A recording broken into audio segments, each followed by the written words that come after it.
Hello and good evening to all of you. Good evening and welcome back to Edukemy's YouTube channel.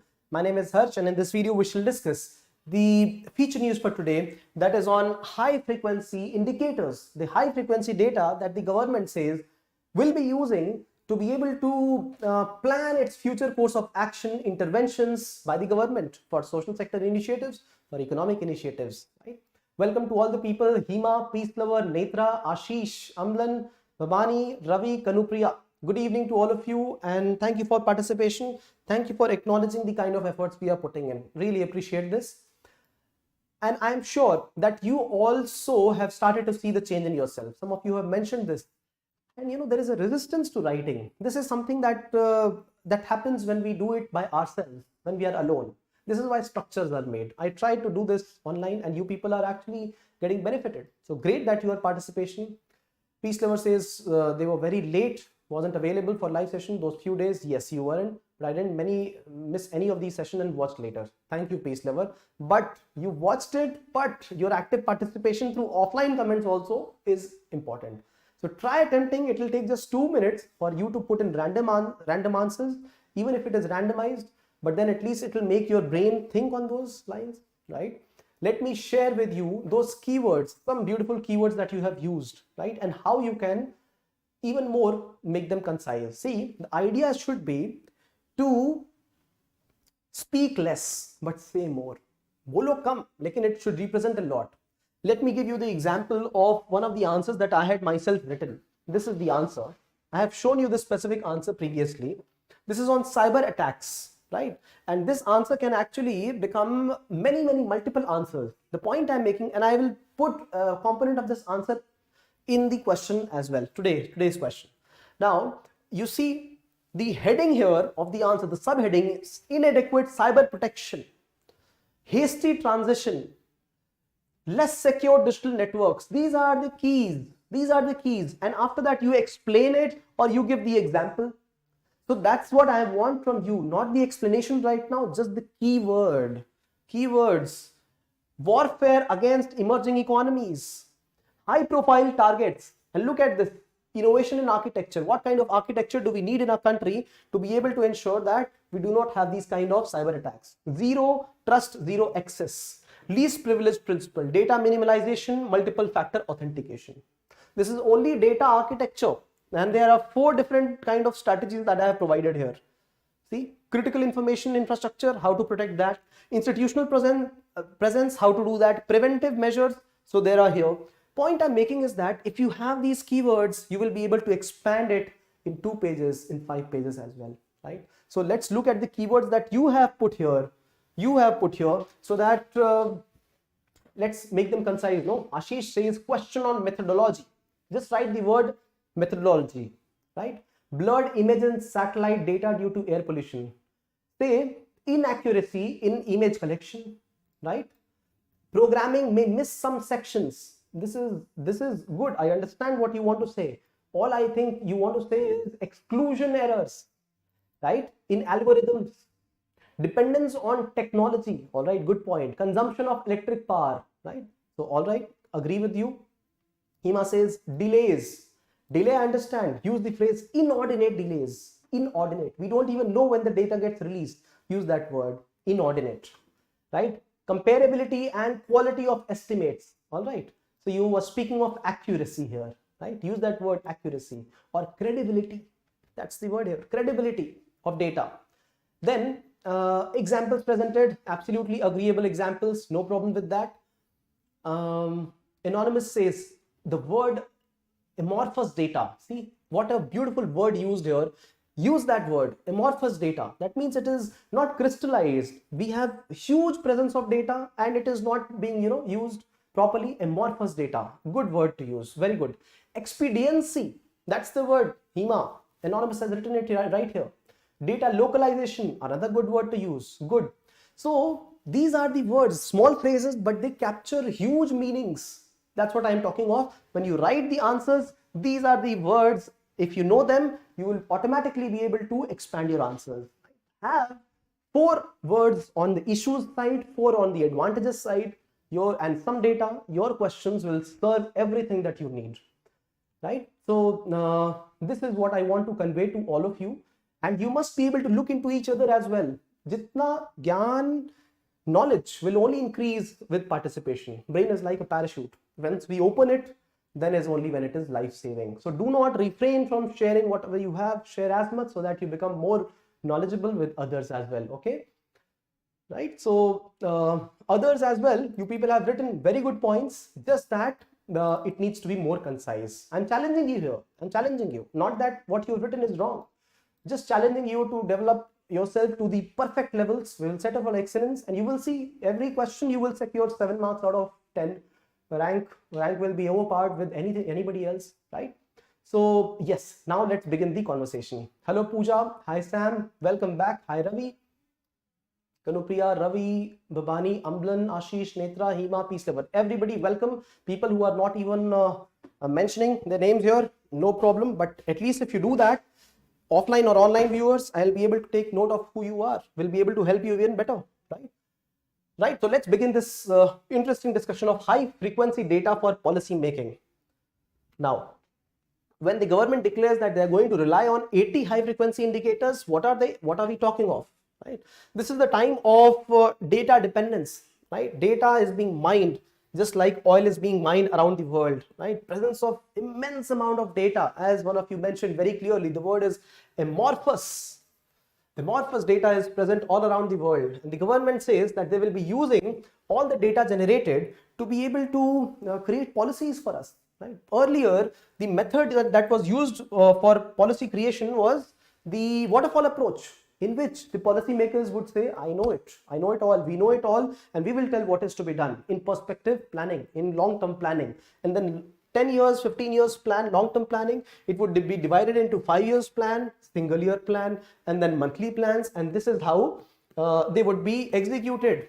But do you know there are side effects of planning like this? For example, there is no feedback mechanism. It will just get flown, right? Just like a waterfall flows, it will just get flown from one time to another.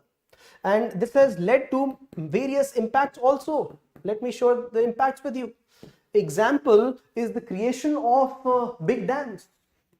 If you know this or not, I don't know, but big dams have had their advantages, but side effects also. Rehabilitation of people, right? The submergence of the forest area cover, the loss of biodiversity, the impacts that dams have caused to the nearby areas, salinization of water, the occurrence of the earthquakes, huge cost incurred during creation of these dams, lot of losses through this. So the government later came up with the idea of small dams, small check dams, small reservoirs, watershed, right? But this happened for years and years, decades and decades, because of perspective planning. The planners said, we know it all. On the other hand, look at the way in which government disbursed money to people. Not that it was wrong, but then the mechanism was such that money never came back to the government. Huge NPAs, whose money? Our money, but not coming back to the government. This is a part of planning. Errors in planning which were not rectified on time. Point being that there was no feedback loop there. But these high frequency indicators will have a very important thing. This will be objective data present to us, and they will have a feedback mechanism. What is the feedback mechanism? When the data change, government will change its own policy towards that particular policy, right? So let's look at what are the kind of things that we are talking of. There are 80 set of high frequency indicators. Why are they called high frequency? It is because the data will not have lag. It will not be available to us after 3 years or 1 year. No, it will be present real time. It will be present immediately in a short frame of time, and therefore we can, this feedback, this change of data will be the feedback to us, and this will provide us the indicator what to do next. Let me give you examples. Look at this. A lot of images, but focus on one of this right now because I'll discuss each of them. Right? Look at the kind of financial transactions that are happening throughout the year. When there was COVID lockdown, what was the level of this transaction that happened at country level, at state level, at a district level, subdivision level? We will be able to understand what was the consumption level at a rural area or urban area, peri-urban area.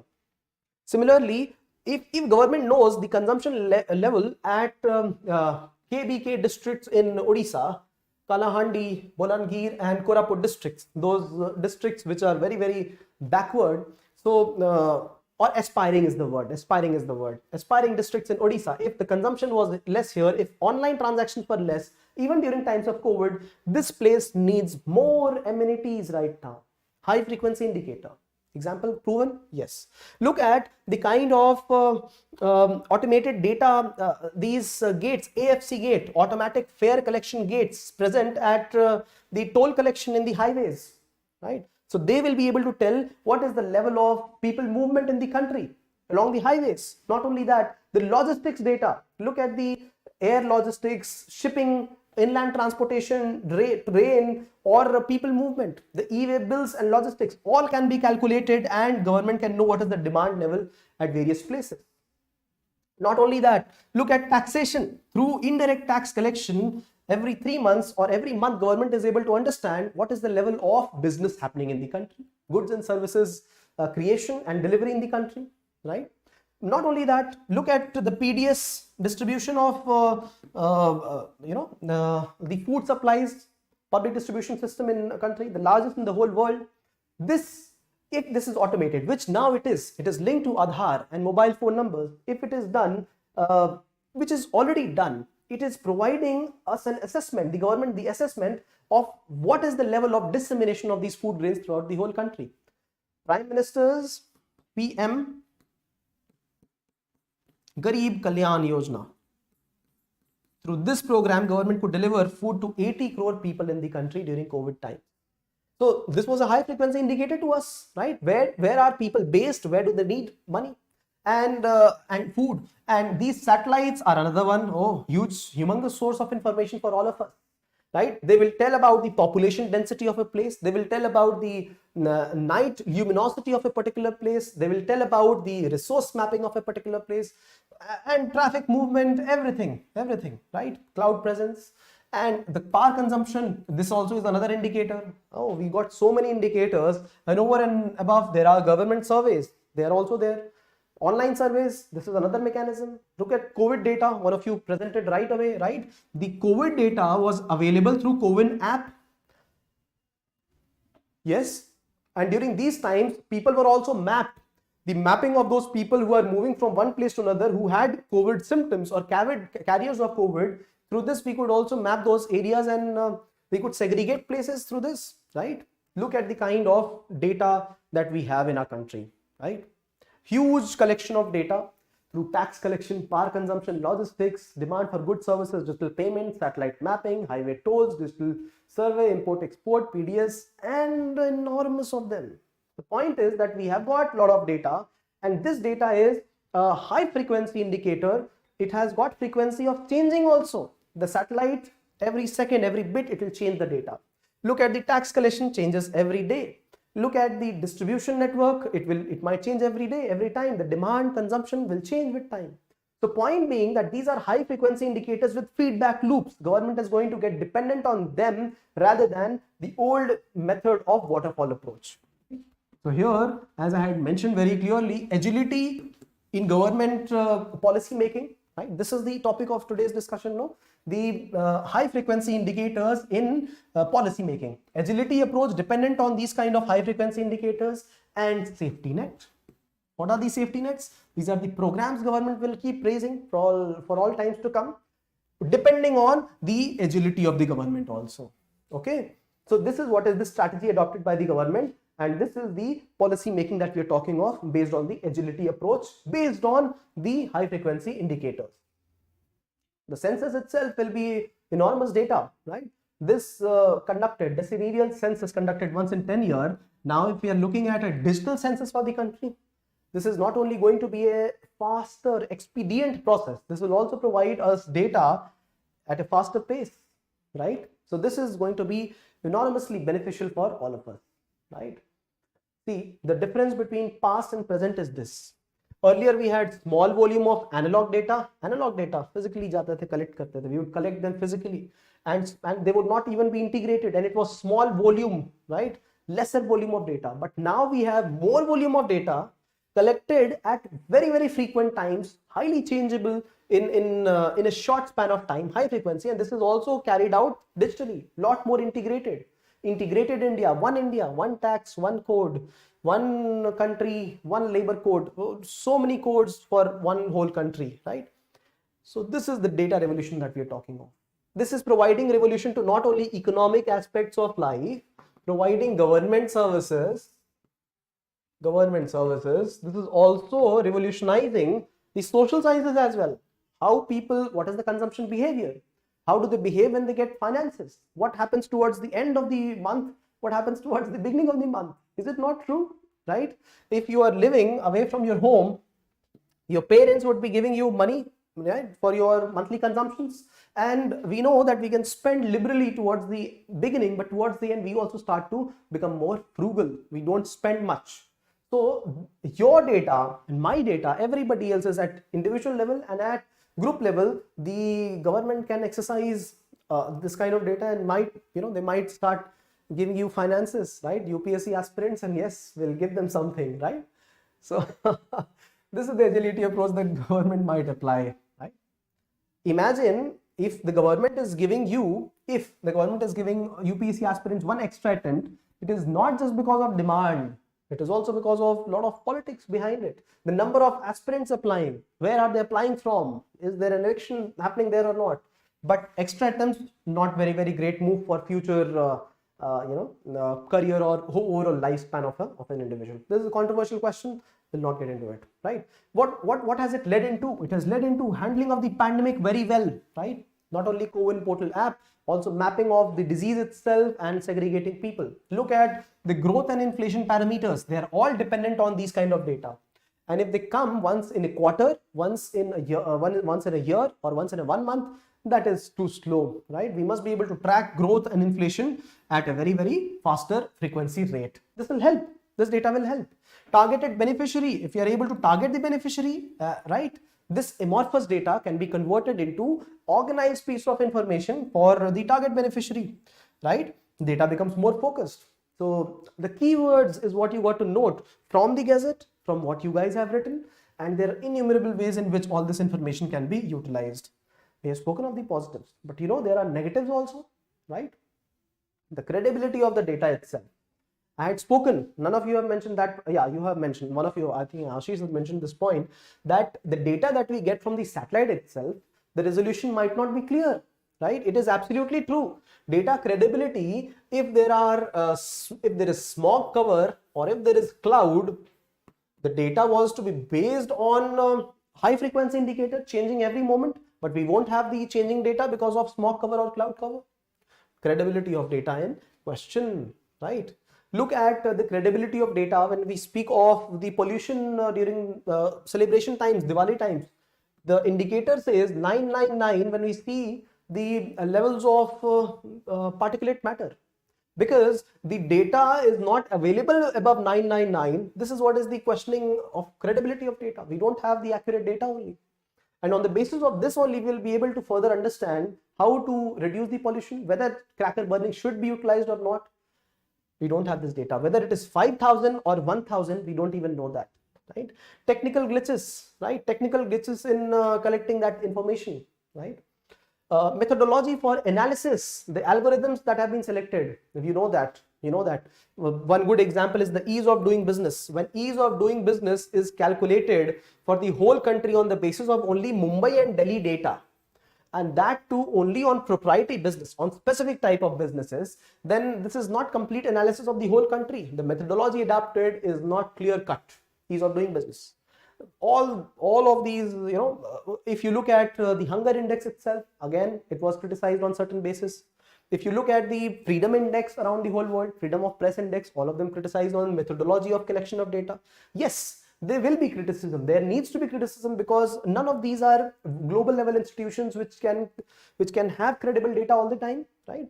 So for example, the hunger index, it used to call people, and through that calling it would understand what is the level of hunger in the family. Of course, every poor person will not have a phone at their home, no, right? And people tend to inflate the level of the prosperity that they have, right? So through this, methodologies are also questioned. Privacy, security architecture. Yes, you people have mentioned this part. Privacy and security architecture. This is one of the side effect of presence of enormous data around the world. Privacy issue and security architecture.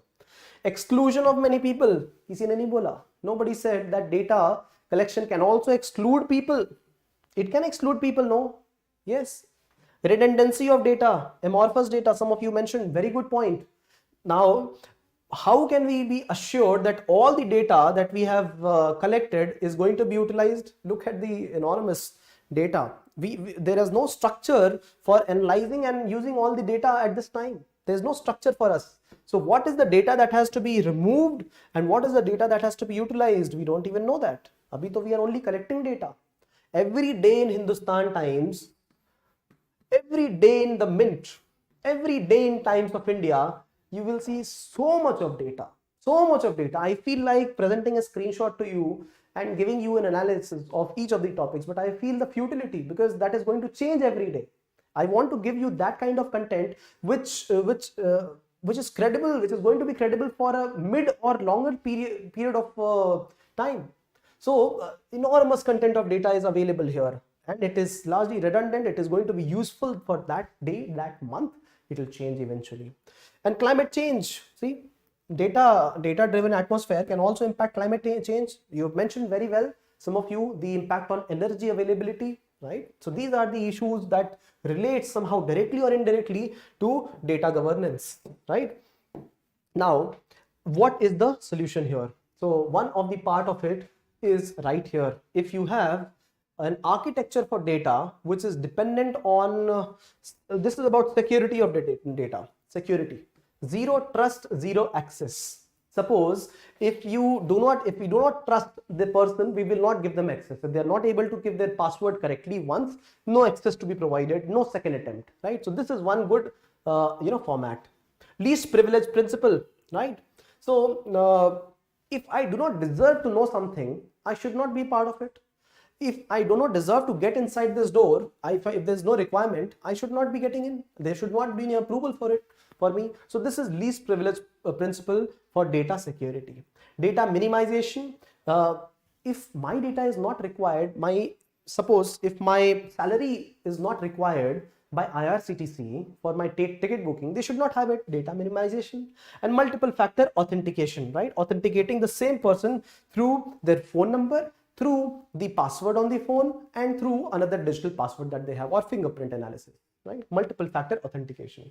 So these are the ways in which privacy can be maintained, right? So high frequency data has got its own advantages and disadvantages. Economic survey says that we are going to use this real-time data and it has got its own advantages and disadvantages both, all right? So 80 of these indicators that I mentioned, the waterfall approach and the agile approach that we are going to use right now, right? What is the high frequency data that we are talking of? All the social sciences data revolution, that the examples that I gave, these are the indicators that we are speaking of. What is the need? It can help in policy making, analysis of, and coming out of this COVID diseases, right? GDP, inflation, control, management, giving aid to people, right? And look at this. What are we talking of? Same thing. Sector indicator, frequency and significance. So index of industrial production, IIP data, electricity consumption, steel production, cement, capacity utilization, consumer goods, auto sales, MNREGS employment data, consumer purchase index, CPI, right? So through all this data, we are able to understand what is the level of purchasal power of the people, how the government can support them in the short and mid-term and long-term run. This is a better approach than considering that the government knows it all. Rather than that, take feedbacks from people because of these kind of indicators. But yes, the indicators need to have algorithms which are inclusive. The indicators need to have a robust methodology in case of a failure of collection of short-term data, right? So technical glitches should be accounted for, right? Similarly, the data that we collect, it must be very much credible, because on the basis of only data we are going to plan everything for the nation, right? So this agility has its own repercussions as well, right? The data must be credible, right? We must also respect privacy. We must protect autonomy of people, climate change must be accounted for, the data must be inclusive amongst people. So these are the side effects which must be taken care of. Explain them all.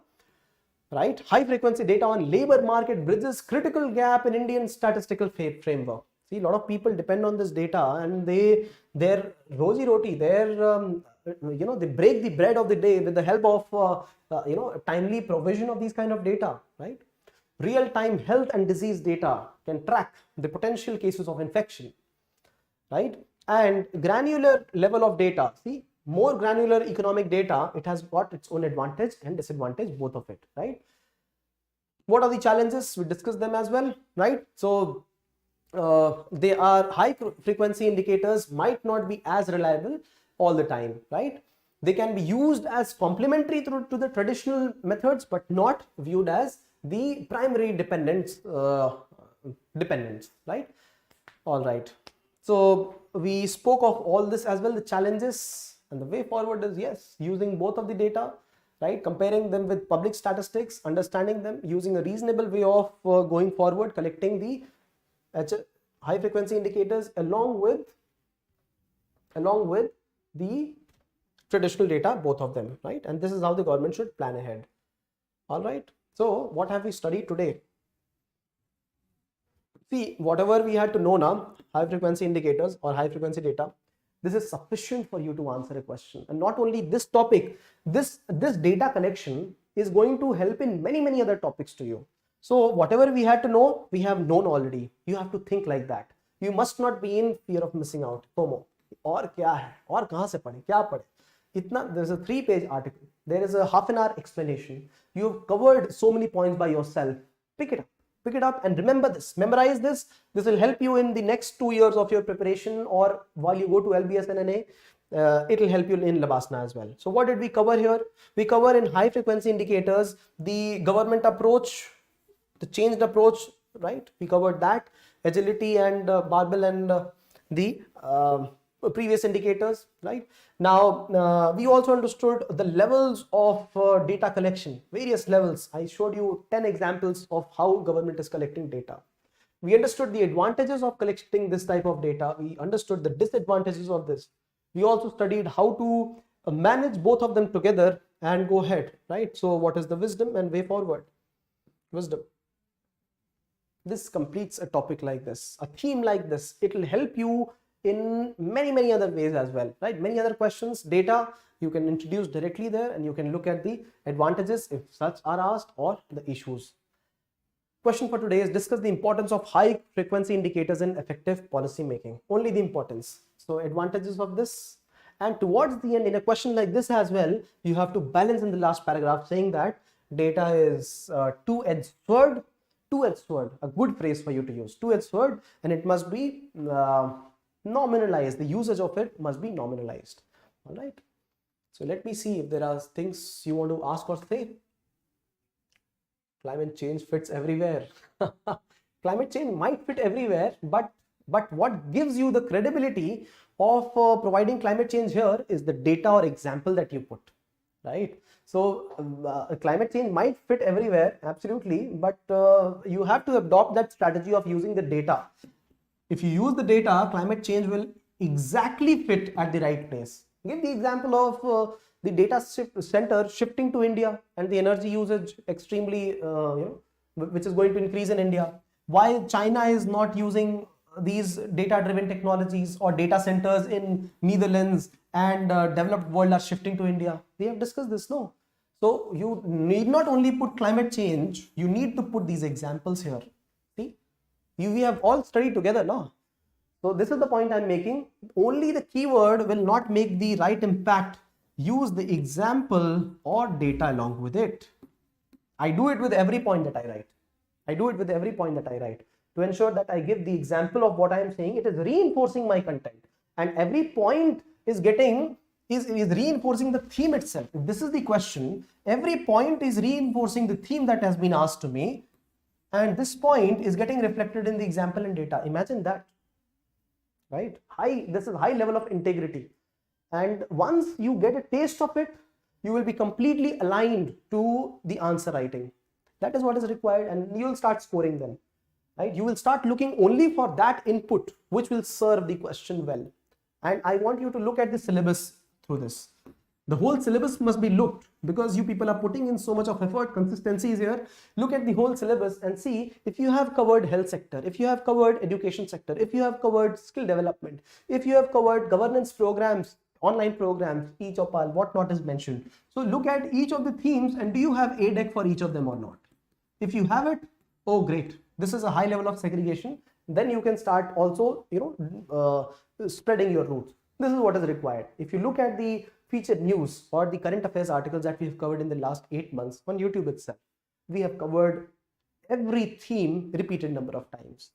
Bas yahi to karna hai. You got to memorize it. I told you this is a race, bharti hai. You got to memorize this, write it down and be more efficient, make it more creative. This is an examination not only of knowledge.